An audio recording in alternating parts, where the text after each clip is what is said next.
Welcome to 100K.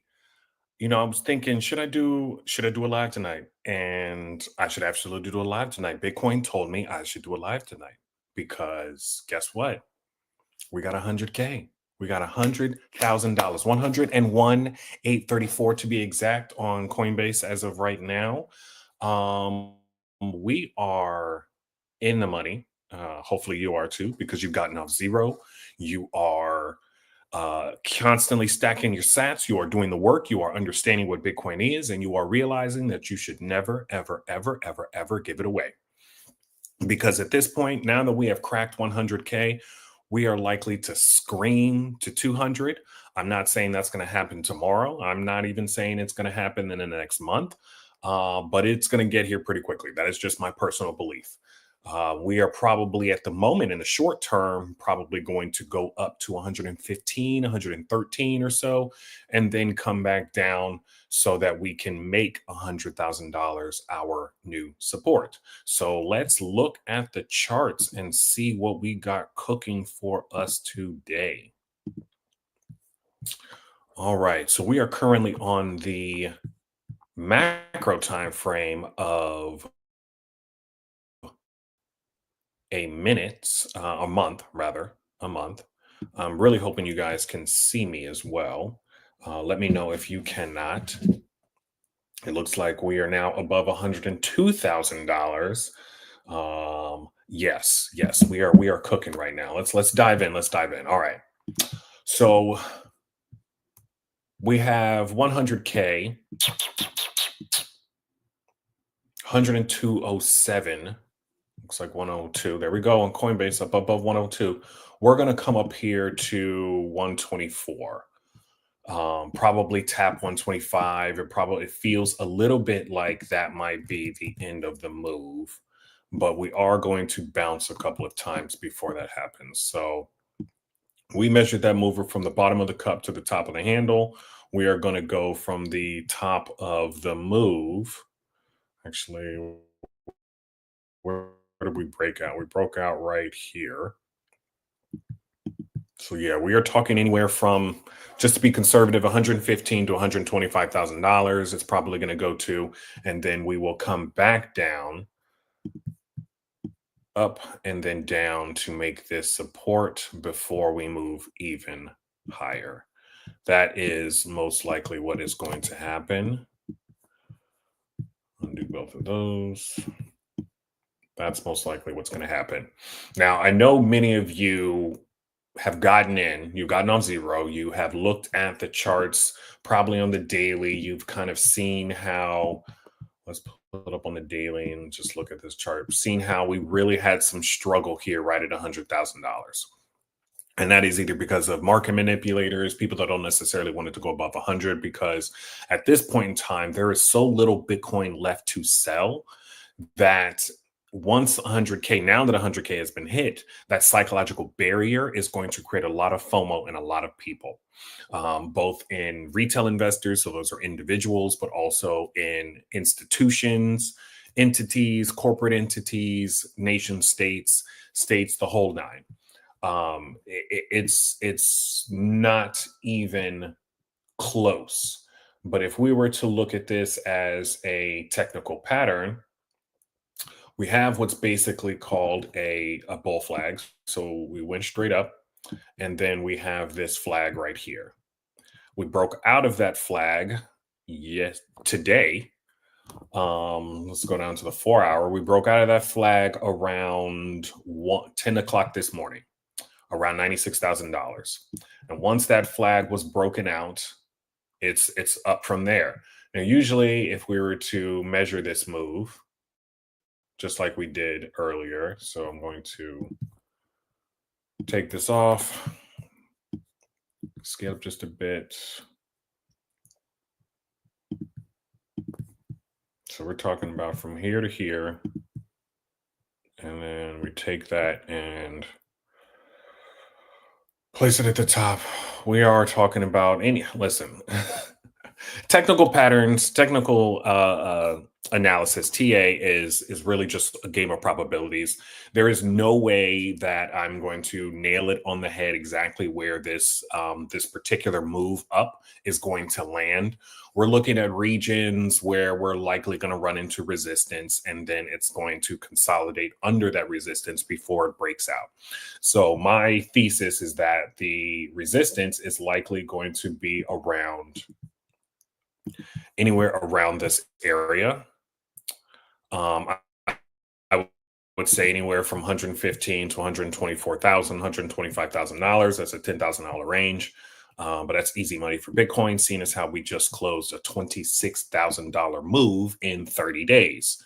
Um, it's going to likely bounce off of that range, come back to 100, consolidate that where it's going to pick up more steam so that it can coil up and explode upward again.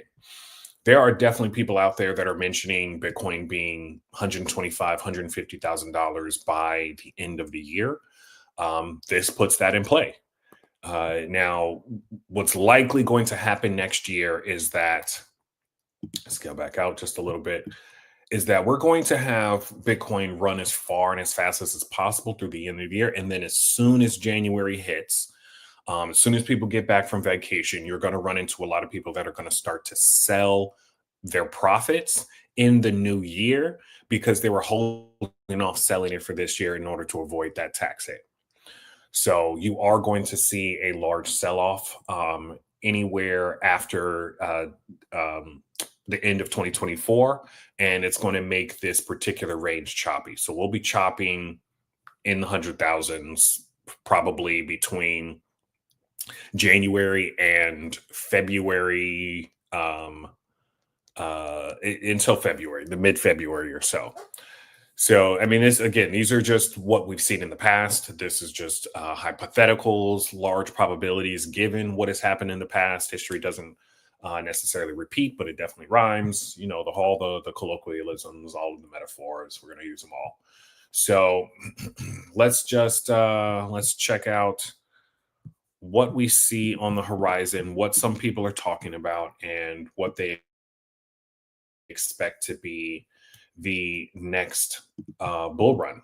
What's going to happen in this next leg of the bull run?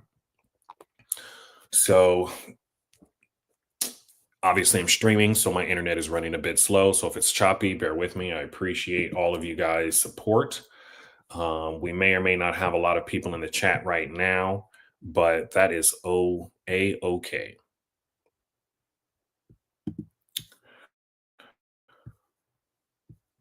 This particular one was interesting because I think there are a lot of people that look at this and agree that it is hard to imagine 100K. But literally earlier today, or rather yesterday, someone tweeted this out.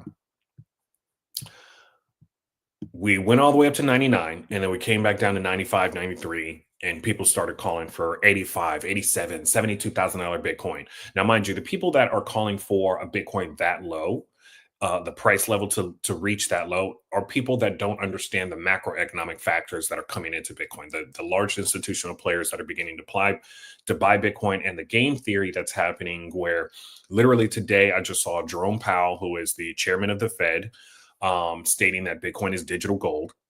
It's the most bullish he's spoken about Bitcoin as something beyond just a criminal enterprise playground. At the same time, you have Vladimir Putin saying that nobody can stop Bitcoin. It is unassailable. It is unattackable. It is freedom, electronic money that cannot be stopped by borders or governments or any outside powers. So I think I also saw a tweet that said that Ethiopia now controls 2.5% of the Bitcoin hash rate. That just means that they are currently mining and securing 2.5% of the overall network because that's how much compute power they contribute to the total hash rate that exists in the Bitcoin network today. So you're talking about both large and small players not only paying attention to Bitcoin, but also investing time, energy, and resources into securing the network and becoming a active stakeholder in the network. But this one basically just sums it up what the emotional roller coaster we're going to feel over the next 3 to 6 months. We finally broke big 100K. Now everybody's going to be calling for 200,000, 250,000. We just can't get enough. As soon as we hit 199, we bounce off 200. We're going to be back to boring. Oh, it's boring. What's happening? Why is it chopping sideways? Why is it not going up forever? At the end of the day, it has entered into a level of maturity. And that maturation has allowed for enough solid pillars in the Bitcoin industrial complex to be set to where now you have entire people feeling it's secure enough to invest multiple billions of dollars in Bitcoin. Only 60 companies that are publicly traded are currently investing their corporate treasuries in Bitcoin. What happens when all companies do that? There are very few individuals that currently own it. There's 8, 9 billion of us on the planet. You're a 1% of holders if you hold Bitcoin. Not everybody understands it. It's a wave that's happening that is literally washing over people's head because they are not even looking behind their backs. So that's literally where we are right now. This one is an interesting one. We don't necessarily need to listen to the video, but this guy, Jesse Myers, says you buy Bitcoin at the price you're willing to admit you were wrong about it. Now, personally, I don't think I was ever doubtful of Bitcoin. I think I was just I had a narrow focus on the value of Bitcoin. It was only as a speculator. So number go up. I want the value to go up so I can take my fiat dollars out and go use the dollars. Or here's a quick trade, or I might invest it for a certain amount of time. But either way, I didn't look at Bitcoin as an alternative store of value. I looked at it as a quick investment where I could make a quick buck. Now, but most people come to Bitcoin first as a doubter, as it's magic internet money. It's fake. It's a Ponzi scheme. It's not secure. Who owns it? I don't understand it. So that it must be something fishy about that, because if I don't understand it from a simple perspective, then it's not worth my time and effort, and it must be a scam. That's the both beauty and difficulty around Bitcoin, is because it requires at least, Michael Saylor says it's 100 hours. I think it might be more than that. At least 100 hours of intentional work and research being done by an individual to truly understand why Bitcoin is as powerful as it is and why it's ushering in a brand new paradigm. I found this earlier today, which I think is crazy to think about, that Henry Ford actually suggested what Bitcoin encompasses today, which is basically an energy currency. His thought process was that, hey, we can take whatever the price of an electrical unit is and make that equivalent to $1. And so if it takes you an hour to produce a certain amount of kilowatts, then that amount of hour, that amount of work is equal to $1. And so your fiat, your currency, is pegged, instead of to gold or to anything else, it is pegged to the price of electricity. That's effectively what Bitcoin is, because the complexity requires to produce a hash, or to produce the hash rate. All of that requires a certain amount of electrical units, a certain amount of electricity, and all of that electricity has a cost. So Bitcoin is backed by computation and energy. That energy is used in the form of electricity to run the computations. So if you guys look this up, Google it. It's a crazy article, and it may or may not have influenced how Satoshi Nakamoto, the founder of Bitcoin, the infamous unknown founder of Bitcoin, thought about the process and how he expanded on these ideas in order to create Bitcoin.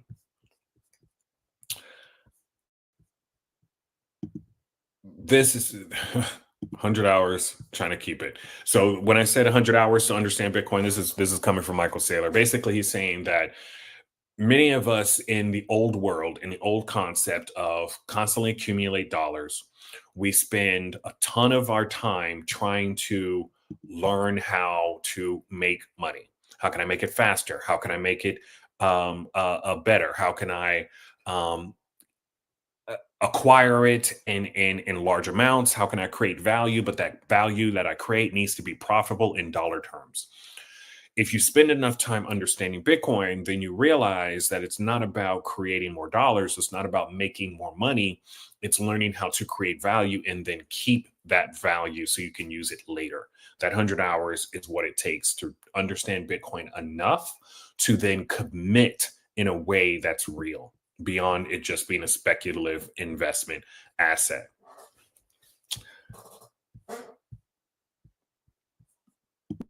Here is another tweet that I think really hones in because there could be a lot of people right now because you've gotten off zero, you've seen your account go up 30%, 40%, and you're like, maybe I can take a little bit off the top, whatever the case is. For one, you don't quite understand the previous bull cycle. So as I've said, Bitcoin runs on a 4-year cycle.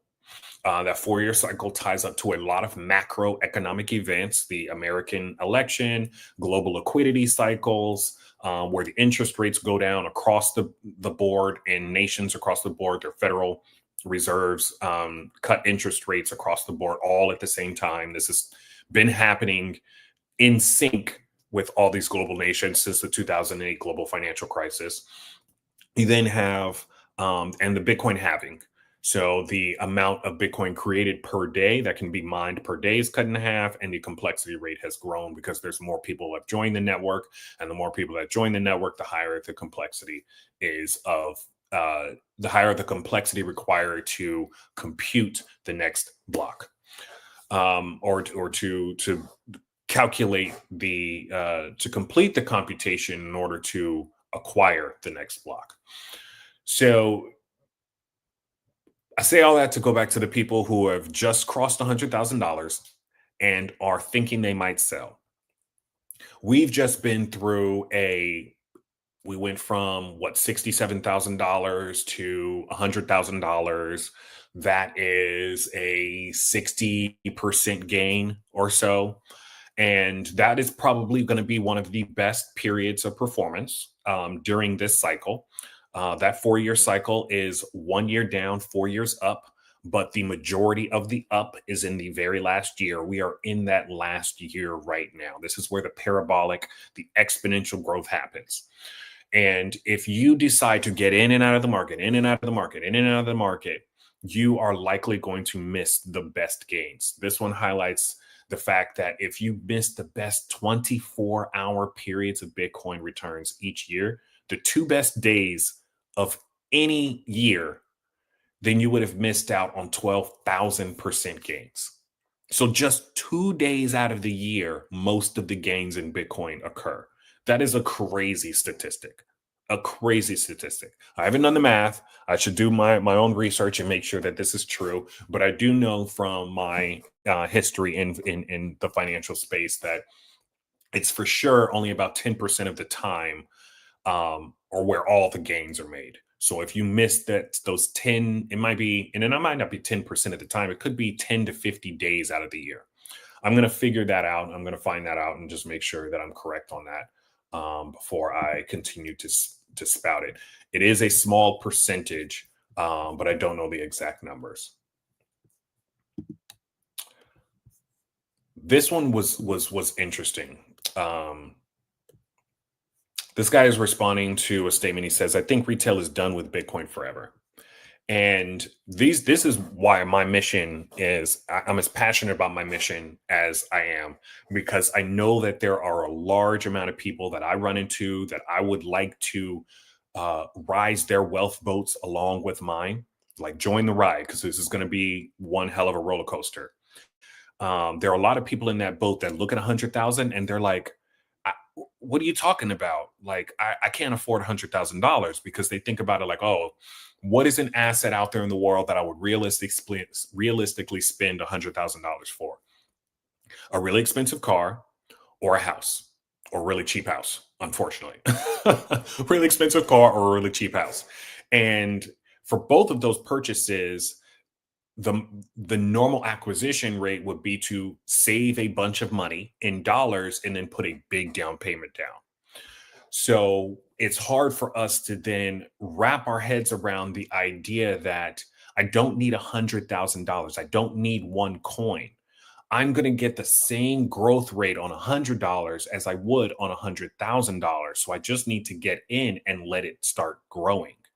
Now the goal is always to get to one Bitcoin. If you don't have any, get off zero. If you have less than one, get to one. If you have more than one, secure it for the future. If you have secured it for the future, then start looking at all the other ways that you're using capital, reallocate to Bitcoin. You probably need to increase your allocation across your overall wealth portfolio. That's just my belief, not financial advice. But at the end of the day, the world is changing and it's going to change with or without you. So this guy's basically saying my prediction is normal middle class folks are done with Bitcoin right now. The unit price of $100,000 is too much for their head to wrap around. They will say, what's the point of owning zero point zero 0.01 of a Bitcoin when I can buy this shiny new meme coin for 85 cents? What they don't realize is that all of the liquidity for the alt sector really feeds off of the liquidity in Bitcoin. So the larger the market cap of Bitcoin, the larger the market cap of the alt sectors, because when the price of Bitcoin goes up, traders take profits out of Bitcoin and rotate it into altcoin sectors. Most people are going to be like, I can get more of this other thing for a cheaper price with the same amount of money. The problem is alts are altcoins. So any coin other than Bitcoin is an altcoin, an alternative coin. All of them, for the most part, are not blue chip altcoins.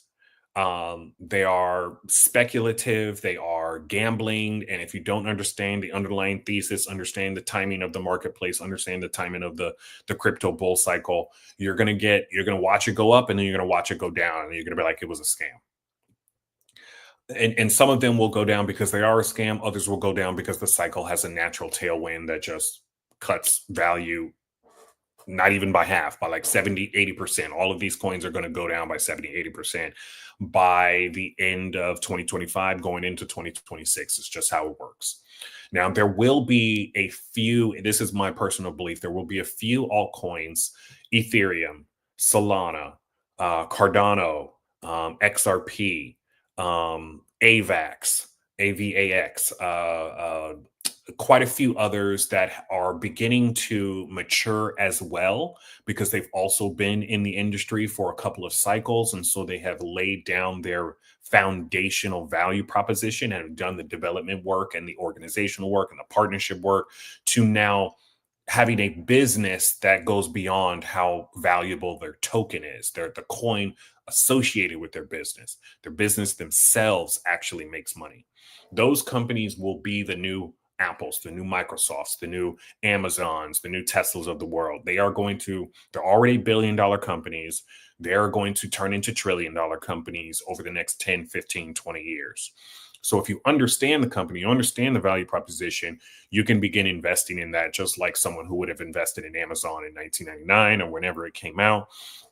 And if they hodled for a very long time, hold on for dear life, held on to their investment for a very long time frame, they would have outpaced the market by tens of thousands of return on investment from a percentage perspective. So this person is basically saying that there's the investment side of this, these meme coins. There's the gambling side or there's the investment side of this, which are some altcoins. There's the gambling side of this, which is other altcoins plus meme coins, your Bonks, your Pepes, your Bretts, all of the things that are based around some Moodang, all of those, they're meme coins. They're gambling, and you're having fun gambling at the roulette table. If it goes up, it goes up. If it goes down, it goes down. All of those are going to play the cycle. But what you're missing out on, and if you don't have an allocation to Bitcoin at all, and you're just chasing gains, is what you're missing out on is gaining access to the most valuable digital real estate that will ever exist. I give you an example. Everybody believes on every side at this point believes that our voting system is broken, rigged, and or manipulated. We have paper ballots that are like hand counted. We have systems that we nobody believes are accurately working. What happens when all votes occur on blockchain?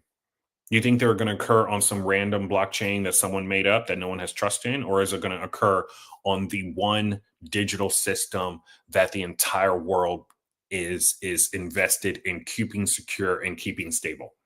So if US voting becomes viable on the Bitcoin blockchain, now you own digital real estate that is secures entire nation states operating models. That's what's going to happen. People are going to start placing transactions and operations, technology operations on the actual blockchain in ways that we haven't thought about yet. And so I've talked in the past about Bitcoin being the base layer of money. It's also going to be the base layer of digital value, of digital security, of permanent information storage, right? The Bitcoin blockchain is immutable. That means it can never be changed. Once the blockchain is written in stone, that's it. It's done. Now, yes, we could have a hard fork. Someone could say, "I'm taking this blockchain, I'm changing the code, underlying code, and it's going to be a completely different chain from here forward." But Bitcoin Cash tried that. Litecoin tried that. There's a lot of other currencies that have already tried that, and it's not going to be viable because there's no buy-in. Everything has value because people believe it has value, and then they put their time and effort increasing and interacting with that value. So don't get fooled and think that 100K means that you should not have access to Bitcoin. At the end of the day, we are currently at a point where we're going to look back at 2024 and say that was when the era of Bitcoin started. Before that, Bitcoin was just a technology that may or may not have made it to mainstream. 2024 was the year Bitcoin went mainstream and changed the entire planet. I'm telling it now. So I'm not going to spend too much time here. I just wanted to get on and make sure that you guys know that Bitcoin is at 100K. Some of y'all are always checking your portfolios like I am. So you know it exactly when it was happening. You probably got the alert on your phone.